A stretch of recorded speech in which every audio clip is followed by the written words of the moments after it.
everybody. It's Megan Ramos, and I'm here today with my lovely co-host, Dr. Nadia Pataguana. Nadia, how are you doing today? Doing good, Megan. How are you? I'm good, thank you. I'm excited for today's episode. It's been a minute since we've done sort of a hot seat expert guest. And actually, this is our very first expert guest that isn't you or I. So our first interview together. I don't think we've done an interview together in the past. I don't think so either. One of my very favorite people is in our hot seat today.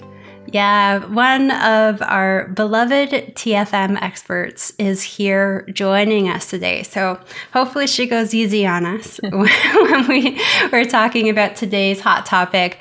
But I'd love to introduce to everybody Dr. Terri Lance. Terri, how are you doing? I'm good. Very good. Good to see you, both of you. Thanks for joining us. And hopefully you'll go easy on our first tag team interview here today. But we'll give people a little bit of our backstory here. So Terri's part of our TFM family. She has the role of a fasting coach and our behavior expert. So Terri's background is in clinical psychology. So Terri, tell us a little bit about your background, how you got started in fasting, and what led you to the fasting method. Sure. So I was very unhealthy, and I was working as a psychologist doing private practice, and I was type 2 diabetic and very overweight and struggling, and had been for many years. And someone introduced me to the idea of the Whole30, and it changed my life. I started eating differently. I started coming off my diabetes medications, and I had certainly fallen into the belief that I was going to be diabetic for the rest of my life. There was nothing I could do about it. I was just going to take more medication and, lose my feet or something at some point. So I started changing how I was eating, and I came off all my medications, started losing weight, and I thought, wow, there's really something to this. But over time, I needed to change a little more because I was still eating in a way that my body wasn't processing very well. So I needed to go a little bit lower carb. I started doing ketogenic eating. And through that, I started working with the group of folks, the 2 Keto Dudes. And that's how I met the two of you. I met the two of you. And of course, I had already been listening to Megan and Jason, but I met the two of you at a conference while I was staying with the 2 Keto Dudes in a big house. And Megan and the 2 Keto Dudes recorded an episode. And I remember I was laying on the floor in the basement, like chin on my hands, just watching these people that I admired so much, and got to have dinner with both of you. And it was so exciting. So then over time, I started working with Megan as a coach for a period of time, fixed more of my health concerns, worked on my weight. And then Megan said, hey, would you be interested in joining us? So you don't pass up an offer like that. So here I am. And we are very lucky to have you. I still remember meeting you for the first time at Breckenridge with Nadia. That was it was such a cool trip because Nadia and I had just started working together. It was our first trip together. It was a very low budget trip for us. So we shared hotel accommodations and really got to know each other. And that's when we went from colleagues to really good friends. And then we met you, and it just sort of clicked. And I was so happy. We all stayed in contact, and I think we're doing some pretty cool stuff together today. So we owe Richard and Carl from the Keto Dudes. That's right. For the introduction. Well, there's so much that you are a unique expert on at the fasting method. Offer all of the same perspective on fasting and nutrition that Nadia, myself, and the rest of our team does. But you've got a unique skill set that helps take what we're doing in fasting and nutrition and really unpack some of the root causes of issues of how people got to a metabolically unhealthy spot and some of those issues why, it's not always necessarily sustainable for certain individuals. And I think the work that you do is some of the most important work we do at the fasting method. So Nadia, where do you want to start off grilling Terri today? Oh, wait, I thought you two wanted me to be easy on you. I need you to be easy on me.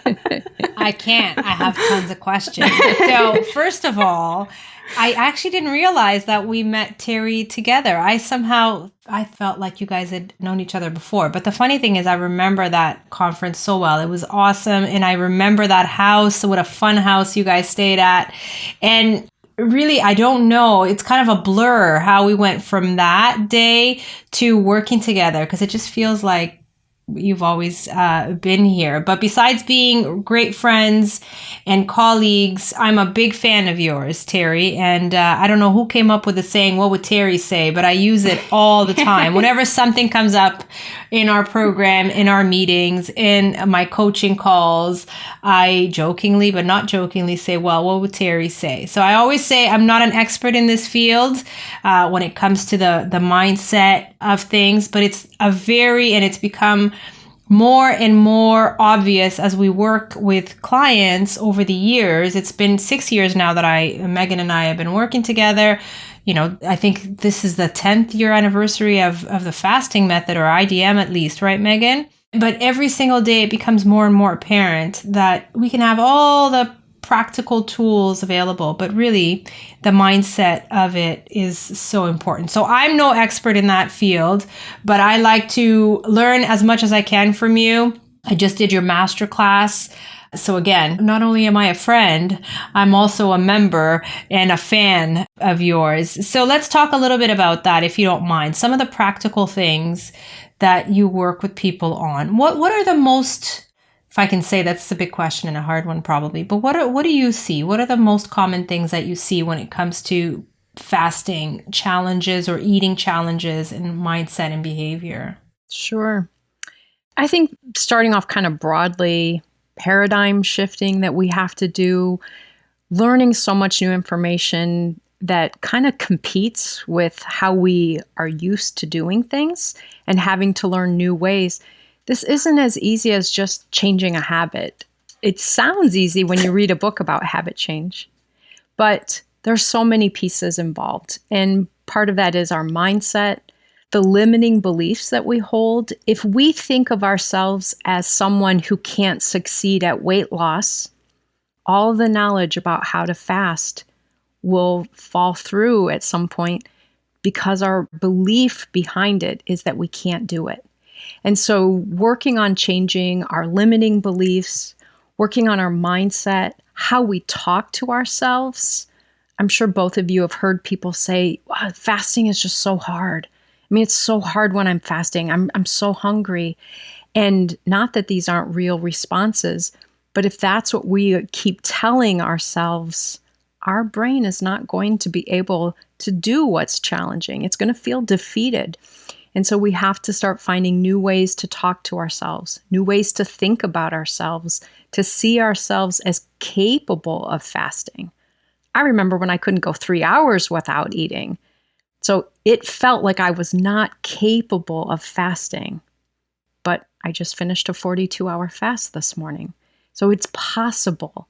But we have to work on the mindset, the limiting beliefs, and the habits that we've created, most of us, not just over the past couple of weeks, but for 20, 30, 40, 50 years, these habits of eating and thinking. I'm going to throw a couple of things at you that come up only because I hear them, I learn them, they make so much sense, but sometimes people might want to know where some of these things come from. For example, there's what would Terri say, saying that I repeat, one of many that I repeat all the time, which is Terri says we can do hard things. Where did that come from? And what does that really mean? Actually, I think when I first started really thinking about that was when I did the Whole30 the first time through. And Melissa Urban talks about eating differently is not hard. Fighting cancer is hard. Birthing a baby is hard. Losing a parent is hard. I thought not having pancakes for breakfast was hard. And so I had to start shifting how I thought about that. And then I think she also really emphasized we can do things that are hard. We do. We get through really difficult things. And so if someone says, taking cream out of my coffee is really hard, the idea that, yep, but you can do it. You can do difficult things because instantly we want to shut off the effort. Oh, that's too hard. I don't need to do it. That's definitely one of my favorites. All right, another broad topic for you here, Terri. I hear you talk a lot about self-sabotage, and I almost feel like this requires its own masterclass or its own coaching package with you just to deal with this one topic. But do you want to talk a little bit about self-sabotage and how you work with people? Sure. I think the important thing for everyone to first start off with around self-sabotage is everyone does it. You are not broken or flawed or weak or somehow messed up because you do behaviors that get in your own way. Even the most successful people do some self-sabotage. So it's very normal. And in some ways, it's kind of a protective thing. We could go into a lot of details about it, but there are so many avenues related to self-sabotage. But often we are doing the behaviors to protect ourselves from feeling something that's uncomfortable or something that puts us in a state of change or something new. Well, learning to fast and learning to change our way of eating, that involves a lot of newness and novelty and doing things that are challenging for us. So of course, self-sabotage gets activated. One analogy that one book I really like about self-sabotage uses the concept of your saboteur. It's like you're a boxer and your saboteur knows when to punch you just right to knock you down. And if you want to learn how to interrupt that process, you've got to learn how they fight. You've got to watch their videos and learn when do they use that left jab or that upper right hook or whatever. I'm not great on my boxing terms, but you've got to learn their strategies. So many of us have things that we say or think that get in our way, going back to kind of limiting beliefs. So if I think I'm not ever going to succeed at this, my saboteur is going to find ways to punch me when I'm vulnerable to make me believe I can't succeed. So I've got to start to learn, what are these tricks it's going to use? What is it going to say to me?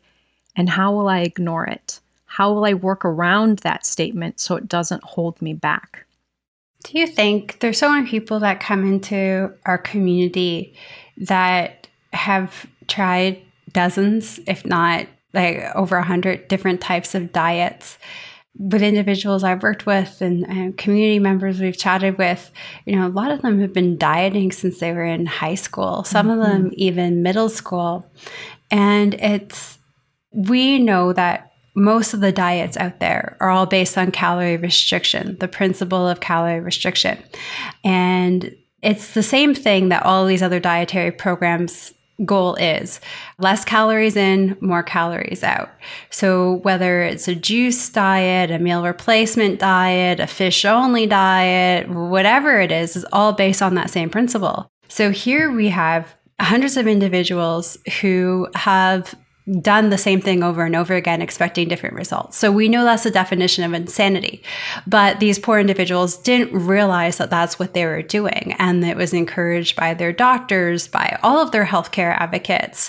Try this program, try that program. It's the same thing. It's just like comparing Costco toilet paper to Target toilet paper. It's still toilet paper. It's just different brands, packaged differently. Sometimes you get a bear, sometimes you get a cat, but it's the same thing. So I find with so many individuals, it's such a struggle for them to recognize that when they're fasting, that they're not doing the same thing over again. It's a completely different physiological event, but they've just gotten so hung up on this constant failure. What are your thoughts on an individual that you're starting with? They're new, they've tried, at least half a dozen diets, and clearly they're not coming to you because they've succeeded at those diets. We know those diets don't work. 95% of them fail. What about this sort of mindset issue when they're coming from a history of failing with weight loss and just developing more and more illness along the way? That's a great one. I think the most important piece ultimately is that what we're working on and what people are learning with us is a lifestyle. And if you're not willing to look at it as a lifestyle, it will fail like everything else, because it will be something you do for a period of time, then you turn it off, You go back to old things, old habits, and you go back to the old results.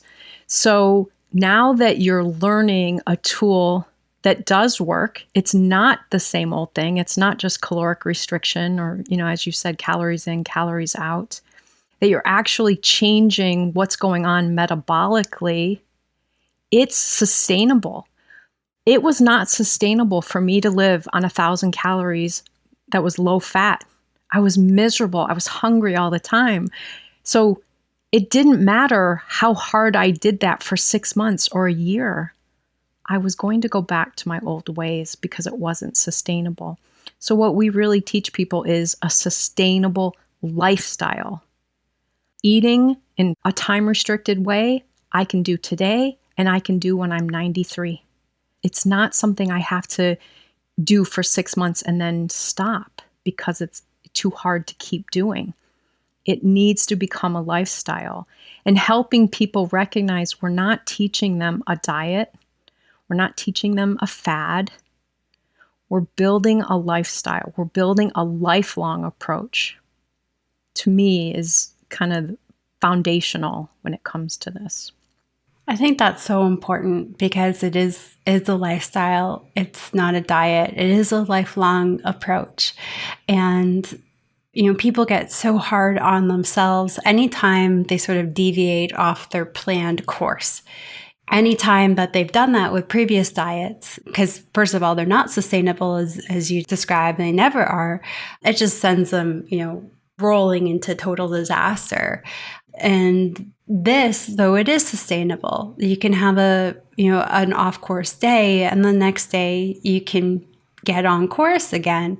So really thinking of it as a lifestyle and something that we're going to be incorporating, maybe not 24-hour fasts or multi-day fasts. Maybe it's, 16, 18 hours of fasting on a more regular basis. I think it's just so important. And I think we see identity struggles at all points in someone's journey. I'm interested on your thoughts on this specifically, because I've been in this situation a few times. I've never really quite known how to handle it. So an individual, they get over the initial mindset hurdles, they get on course, they learn to navigate it, and then they reach their goals. They're in their 60s, they've been battling weight since their first kid was born, or those freshmen 15, that started the insulin ball rolling and the weight gain accumulation. And they've pretty much have spent time since their early 20s trying to figure out how to lose weight. And I've had women, especially like a dozen of them, break down once they reach their goals because they have no idea who they are anymore. Their identity was always this person, this woman who would just always be overweight and always be unhealthy and be needing to find the next dietary program. And they realize at this moment that their hobby over the years has been weight loss, has been trying weight loss programs. That's their hobby. Like people paint and knit and play the piano, go hiking, camping. That's been their hobby because it's been such a struggle. And then they lose their identity. It's kind of like someone who took care of their kids at home and that was their main career. And then their kids go off to school and get married, leave the nest, and they lose their identity. I'm seeing people break down for the same reasons. So what are your thoughts on sort of the identity mindset shift that happens over the course of someone's journey? Another great question. I think all habit change has to involve focus on identity. We're not going to make successful habit changes if we're trying to change something that's incongruent with how we see ourselves. So again, if I see myself as someone who's always going to be unhealthy, I'm always going to be overweight, I can't make those healthy habit changes stick because they're incongruent with that identity.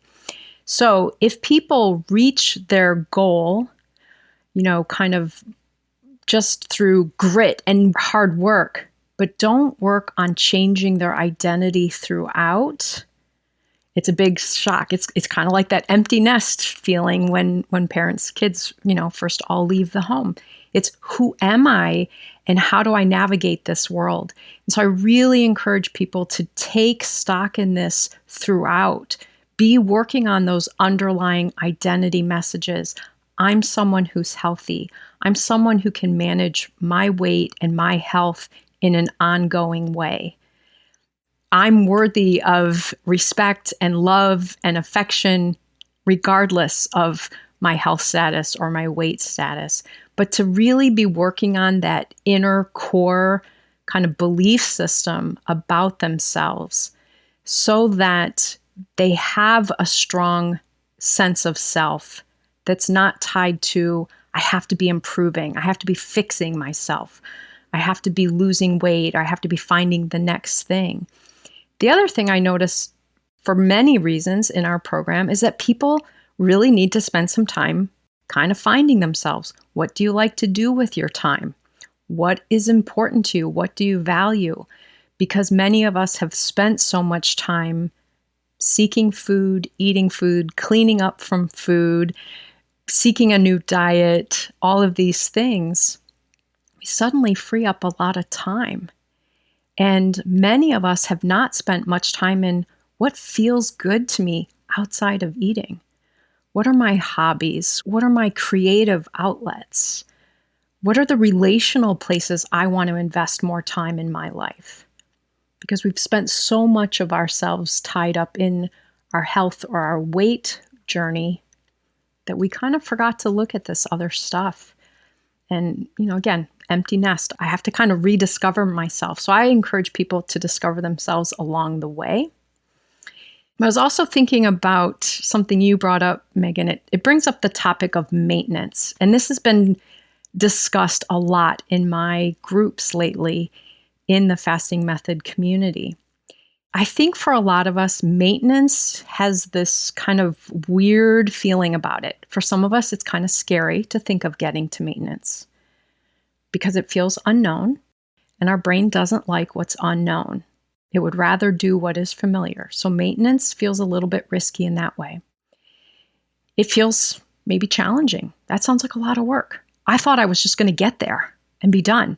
Because a lot of what we've been taught to measure in our lives are things we can check off a list. Lose 50 pounds. Oh, good. I lost 50 pounds. Check. But I've been using this analogy lately in my groups. It's kind of like if you have a lawn at your house.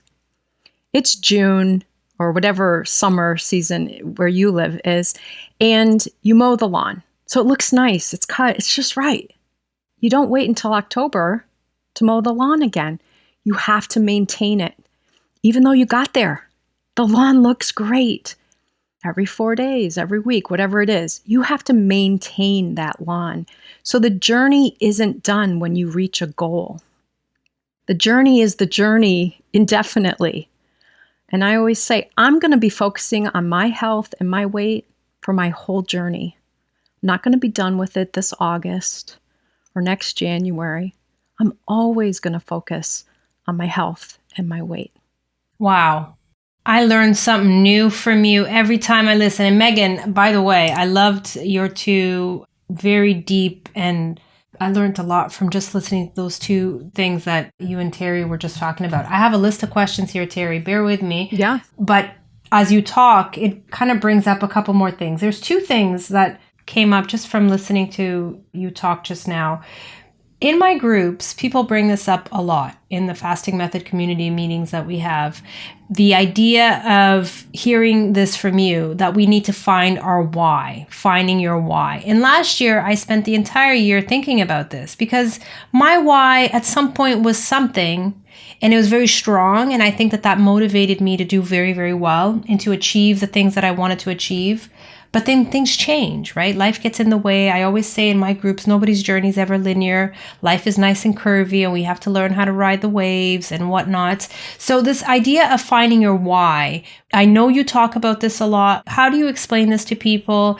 And is there a changing why? And how do you deal with that? Or is it one why forever? In my group, I think yesterday, there was a very big discussion about this because some people said that your why has to be outside of yourself, bigger than yourself. Things like, your children are your why, or your spouse. And then other people, because we have a lot of people in our community that don't have children, don't have spouses, live alone, we're saying, no, your why has to be all about you and you can't take care of others if you don't take care of yourself and so on. So tell me a little bit about your thoughts on that. It's a great big topic. So I think the important thing in looking at our why is it has to be something very valuable to us. And I think you touch on another really important topic. It does change. Very few of us have one why that we stick with the whole time. We change. Let's say my goal is to no longer be diabetic. Well, once I get there, why would I keep working on this stuff? I have to have a new why. I have to have a new focus. But it has to be something very valuable. And oftentimes, people choose a why that is very evident. Like, I want to be able to wear a bathing suit when I go on that cruise this summer. Or for my daughter's wedding, I want to feel comfortable in my dress. It's a very concrete, immediate why. And what I find is, in the long run, those tend to work less well for us because we're only focused on the outcome and we only care about doing the steps to get the outcome. And again, if we want to make this a lifelong, sustainable lifestyle, we have to be focused on the steps, not just the outcome. So again, choosing something that's really valuable. If losing weight is really valuable, why? Dig down to another level. Well, because many of the health factors involved in excess weight will put me at risk for other diseases. Okay, why else? Well, because I want to be mobile. If I have grandkids, I want to be that grandparent that can get on the floor with them and jump back up and go skiing with them. Okay, why else? So even taking a big why, like I want to lose weight, and dig down to what about it is valuable to you. And it needs to be very valuable. I joke about this, but I think it's a really clear example for people. I listened to a motivational speaker talk about this before, and he said, look, let's pick something. And, motivation does not just fall out of the sky on you. You have to build it, and you have to have a reason why. So if I said to you, Megan and Nadia, if you exercise more, you will feel better. You might be a little motivated to think a little bit more about moving, but it probably wouldn't really get you going. But if I said, hey, if you walk for 30 minutes every day for the next 30 days, I'm going to give you $1 million. Every reason that you would have told me you couldn't take the time to exercise would be out the window. It wouldn't matter that your kids were up at that time. You'd get up earlier. It wouldn't matter that you had, lunch at that time and you'd find a different time to do that work. There would be no reason you wouldn't prioritize that because the reward value is so big. So if I say, I'd like to be healthier, it's so vague. I don't have enough, teeth in the game, if that's what they say. I need to know, what does being healthier mean for me? It means when I'm in my end stages of life, I'm mobile. I'm taking care of myself still. I have the ability to think clearly. That's valuable. Just saying I want to be healthy, it's a great goal, but it's so vague that it's hard to really motivate challenging change. Early in my journey, I realized that motivation is a crap tool to lean off of. It's totally fleeting. And like so many individuals that we work with, I went through the same thing. You lose a bunch of the weight. The numbers start to improve on the blood test results. Doctors who thought you were crazy now think you're fabulous. Friends who thought you're crazy now want to know what it is that you're doing. And you've sort of reached this level of quote unquote success before you've really conquered the insulin resistance and the condition. And that's when it's really tough because you're getting all of this positive feedback from these places and some of them who are negative places. So for me, when my A1C really started to improve, when I really started to see a big shift in the weight, there wasn't that urgency that day I was diagnosed with diabetes. All I did for a career essentially was watch people die from diabetes. So talk about that lighting a fire under me. Like, that propelled me. But then it was no longer this major threat. But it was still there. There was still work that needed to be done. And really losing weight was key. And I mean, we all know that weight loss, can't be your factor. So it had to shift for me. Why do I want to lose that weight? Well, my uncle died at 36 from his third heart attack. My other very healthy uncle had, his second heart attack at 41. These are things like my uncle who died, he had 3 small kids. None of them even remember him, and how heartbreaking that is when I talk to the youngest one. She has no recollection of this guy. That's her dad. And then just from all of the science that I know, like, I don't want those fat cells pumping out all that unhealthy estrogen and the potential cancers. Like, I had grandmother and a great aunt who had ovarian cancer. Like, no, I need to get rid of the fat. I need to squash the estrogen or the estrone, that unhealthy estrogen that the fat pumps out. So I had to totally radically shift my whole concept. Weight loss wasn't about getting back into those size 4 pair of pants. Weight loss had to be about something that was so deep. And then, like so many people, I gained some COVID weight, right? And I've learned so much about the power of snacking and not snacking and how it can be detrimental, because I ate great foods, but during lockdown, we ate all the time. So now I'm entering that family planning phase, and I want to have a healthy pregnancy, and I want to have a really healthy baby. I'm older. I'm still pretty metabolically healthy, much more so than a lot of people who are younger than me. But gosh, like, I want to give that kid every chance it gets, because I'm pretty sure I came out of the womb with some degree of insulin resistance or hyperinsulinemia. And, I want to change the trend in my family. And, it's not just to lose this COVID-10. Like, that's not my plan. So I feel a little bit more comfortable in my jeans. I still fit into my jeans. So that's not motivation enough. I can still get into them. So when there's temptation, it's not, to fit in them better. That's not going to serve me well. So motivation, I'm so happy Nadia brought that up, because that was something I definitely wanted to touch base on. Anyways, I'll stop. Nadia, I know you've got a long list of questions.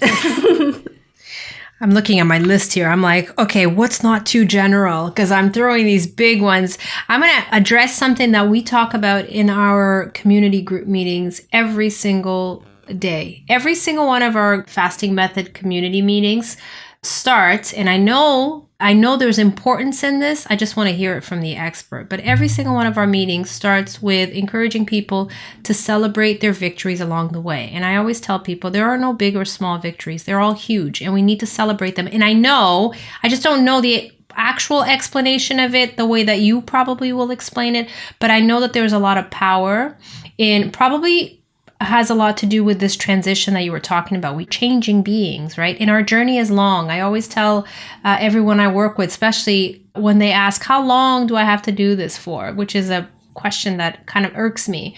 But I try to spin it in the most positive way that I can, which is hopefully your journey is long as you shall live. And hopefully you will live with a lot of health and obviously happiness. But why is it so important that we celebrate our victories along the way and not wait for that inevitable goal that never seems to come, and, the fear, that maintenance, whatever it is? Why should we celebrate our victories? And we sometimes call these NSVs, non-scale victories, but whether they are scale or non-scale victories, why are these important? On one surface level, I'd say they're important because they help build momentum. We all know when you're not doing well at something, it's a little harder to keep investing in it. It's a little harder to keep going. So when you can acknowledge the positive things that are coming from it, you have a little more reason to keep doing it. It's kind of just a logical thing in that way. But on a deeper level, dopamine. People love to talk about dopamine. People refer to it as a feel-good chemical. It's really not just a feel-good chemical. It's a motivating chemical. It makes us seek things. And so if I get a little bit of a dopamine hit by saying, woohoo, I skipped lunch today, awesome job, that dopamine will help keep me going. It will motivate me to continue to grow, continue to seek. When we lack dopamine, we lack drive. We lack drive to move forward. Some people have heard me share this before, but there have been studies with rats.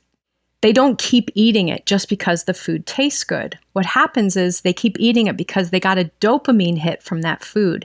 And when the researchers interfere with that dopamine response, even though the food tastes good, the rats don't go get it. They won't even move one rat body length to get that good tasting food because they don't have dopamine. So dopamine drives us, moves us forward. So celebrating the steps gives us dopamine. Making decisions to move forward gives us dopamine. If I wait and celebrate when I lose 25 pounds, that's a long wait for some dopamine. Gotta be celebrating and reinforcing those steps. And on the other hand, what we see a lot of, so I know that this is another big topic that you talk a lot about, self-talk and self-sabotage. What we see a lot of is people constantly, until they make the change, that is, until they can change that mindset and paradigm shift, constantly highlighting their quote unquote perceived failures. Like, I didn't do a 42-hour fast today. I only did a 24-hour fast. Whereas I'm like, whoa, hold up.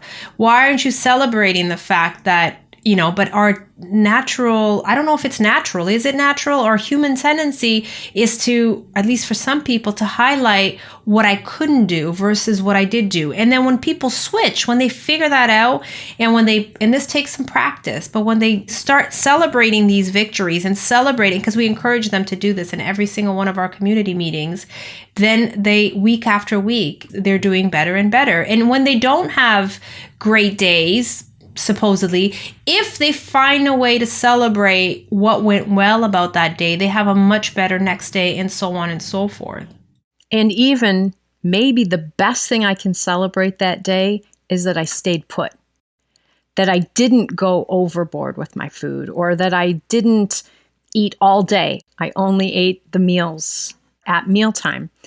We do have a natural propensity toward that negative, unfortunately. We have a negativity bias. And unfortunately, our brain is not set up for sunshine and roses and butterflies. Our brain is set up for survival and avoiding things that kill us. It's negative. It's, how do I avoid danger? How do I avoid risk? And here we are saying, let's take more risk. Let's try new things. Let's learn new things.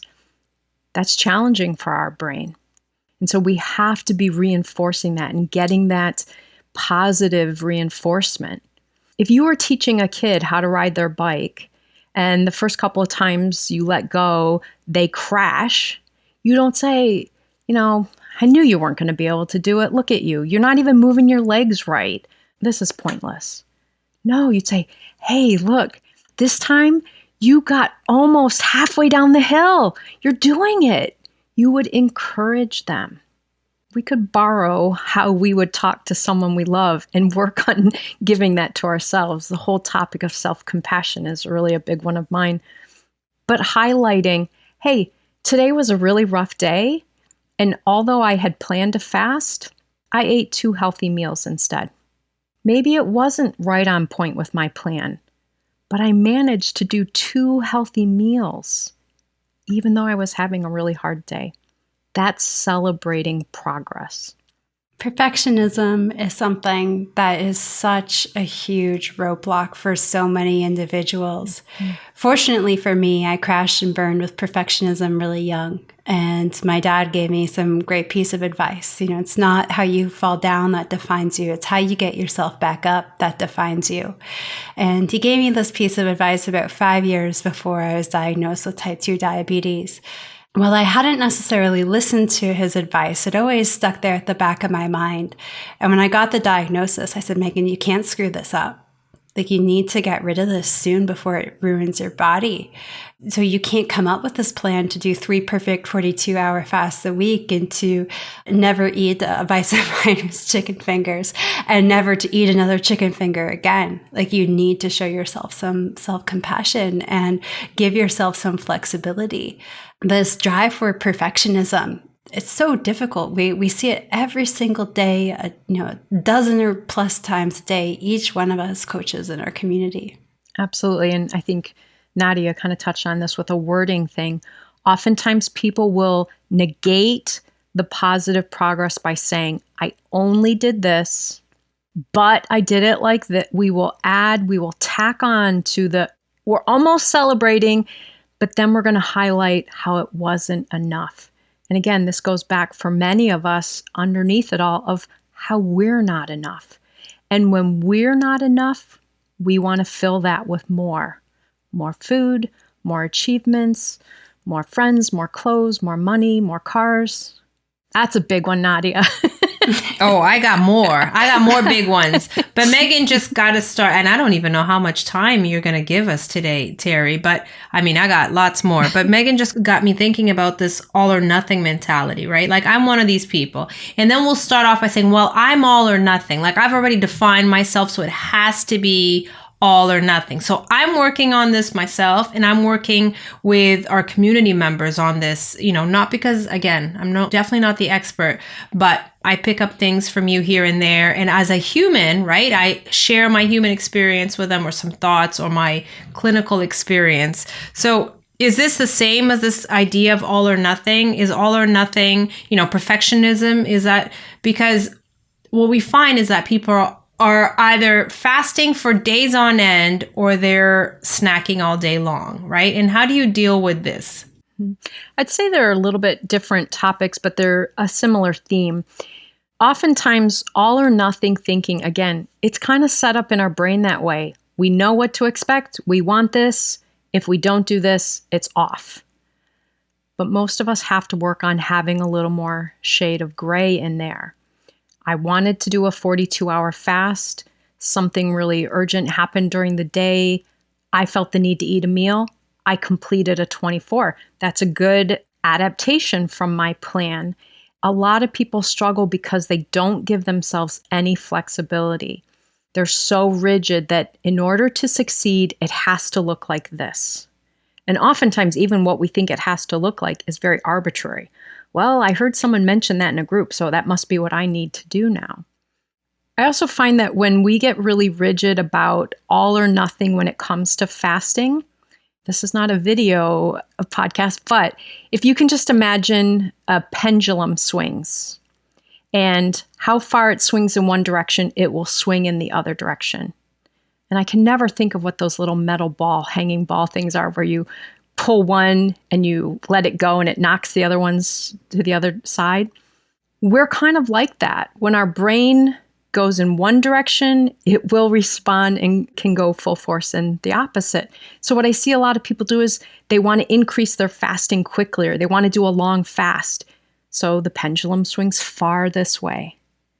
And then it's time to break the fast, and the pendulum swings very far the other way. And so oftentimes, we need to be less rigid. We need to find a middle ground. It's not all or nothing. It's a smaller swing of that pendulum. And one of my favorite analogies that everyone in our community who comes to meetings has heard probably 100 times comes from a book called Breaking Up with Sugar by Molly Carmel. And in it, she talks about this analogy. If you're driving your car, let's say you're driving from San Antonio to Los Angeles, and you get a flat tire. You can feel it. You feel the bump. You get out of your car, you walk around, and you see that you have a flat tire. The thing to do to keep going on your journey is to fix the flat tire. You go get the tools and fix it, or you call AAA or whatever the road service is, and you fix the flat tire, and then you get to keep going. But what a lot of us have learned to do around our eating is we go back into the car, into the trunk, we get out this huge machete, and we come out and we slash the other 3 tires. Now the car's not going anywhere. We're stuck. So this idea of all or nothing, well, I ate some olives today during my fast, so I blew it. I might as well eat this cake. That's the machete. That's the slashing of the other tires. It's okay. Fix the flat tire and keep going on your journey. I had personally never heard you say that, but I heard it through community members in my groups. This week, somebody brought that up and it was brilliant. And a whole bunch of people were like, oh my goodness. Because again, a lot of the feedback that we give ourselves and we tell others is, I am all or nothing. Therefore, I cannot change. And it has to be this way because I am this way. Well, you want to change certain things, right? Like this is one of them. Like, why would you go and slash all the tires? That was brilliant. And the guy that said this in my group, John, he was like, I heard this from Terri this week. And he had to sort of share with everyone because it made so much sense. Anyway, I have a million questions. As I said, I'm going to pass this on to Megan and have Megan tell me when to stop, because people will probably want to know what other questions that you have for Terri, and maybe we'll even reschedule and have another one of these later, sometime later when you're allow us. But I had some questions around food, and I don't know how much you want to talk about food today, but the idea that people, when they go into this diet mentality, deprivation, that's a big one, right? Another big topic. So I'm not expecting you to answer this today. I'm just listing the things that I still would like to talk to you about in the future. Another big one is this guilt and reward that we get into with lots of things, but particularly when it comes to fasting and eating. As in, like, we eat something that we are not happy about, we feel guilty, then we feel guilty, so we fast. So fasting, you go into fasting with this guilt mentality. And then when it's time to break a fast, it's like, oh, awesome, I did a great job, I fasted, now I'm going to reward myself with junk. And we just get stuck in this guilt and reward sort of mentality. And as much as I try to explain it to people, I know it's not good. And I myself, and I know we've had some great community members come up with some great analogies and expressions for, fasting being your healing days and eating being your rebuilding days, and really the importance of getting out of that guilt and reward mentality when it comes to eating and fasting. Another big one. Well, Nadia just gave everybody a sneak peek of what we're going to be grilling Terri on for episode 2. We're going to have Terri back. But just to tie into some of the themes that are going on in the fasting method this month, we've just started fasting February. And one of the things that we are focusing on in fasting February, of course, aside from fasting, is Coach Larry every Monday is doing a lesson in the community talking about what we can have in our diet. We'll touch base on, Nadia's, first hot topic that she just mentioned there, that feeling of deprivation. It's funny, I've worked with so many people and they say they've always had rice and bread at a meal. Every meal, every single dinner in their lifespan, we're talking like 50 years, they've had rice and bread. And then we take away that rice and bread and they tell me that their diet is so boring now. Your diet was boring as heck before because you always had rice and bread every single day. Or me, I come from an Italian background. Pasta and bread was like these side dishes, to our meals or accompaniments. But people are so focused on what they can't have, what they can't have, what they can't have, rather than what they can have. And, I know for so many people, a lot of these foods are foreign. Like a Brussels sprout was super foreign to me in my journey. And now they're my favorite things. I'll have Brussels sprouts over potatoes any freaking day of the week. But the initial deprivation, it's like people will get smacked in the face with it when they start. And that causes so much fear and anxiety. So before we let you go, let's grill you on this one last hot topic. I think we could probably talk about food in a whole episode of its own, but there are a couple of things that I think are really important. One is that oftentimes we identify emotions or experiences with foods, and we then hold on to them even more strongly. Like in your example, Megan, if rice was something I ate every day with my family, I've got some emotional things attached to having rice. It's not only it's a normal part of my meal, but it's part of my family tradition. It's part of my time with my family. So learning to disconnect emotional ties to feelings. There are certain foods that I very much associate with my mom. And I could keep eating those in order to feel connected to my mom, but instead I can just remember it. When it comes to Christmas time and her favorite candies are out, I can look at them and think about her. Or I can remember the times I ate a specific thing with her. I don't have to do it in order to have that feeling. So I think that's important for a lot of us. And a phrase, Nadia, you may hear sometimes in the community from people saying this, if they repeat me on this, is that's not my food. Mm-hmm. For me, looking at like what Coach Larry talks about is what can I eat? I enjoy what I eat. I don't eat anything that I don't enjoy. And there are some foods that I used to enjoy that I know are no longer good matches for me. So when I walk down the grocery store aisle, I don't walk down most aisles, but if I did, I would just be looking saying, well, that's not my food. Well, that's not my food. And I would go to the food that is my food. And sometimes I've had to do that even where I lived. I lived with a roommate for a while. Her side of the fridge was not my food. Those were foods that didn't work well for me. There were cabinets in our kitchen. It was not my food. And it was a little bit easier because she was a friend, it wasn't a family member, so it was easy. I don't eat her food. That's not my food. But recognizing I'm not deprived or suffering because I'm eating healthy food.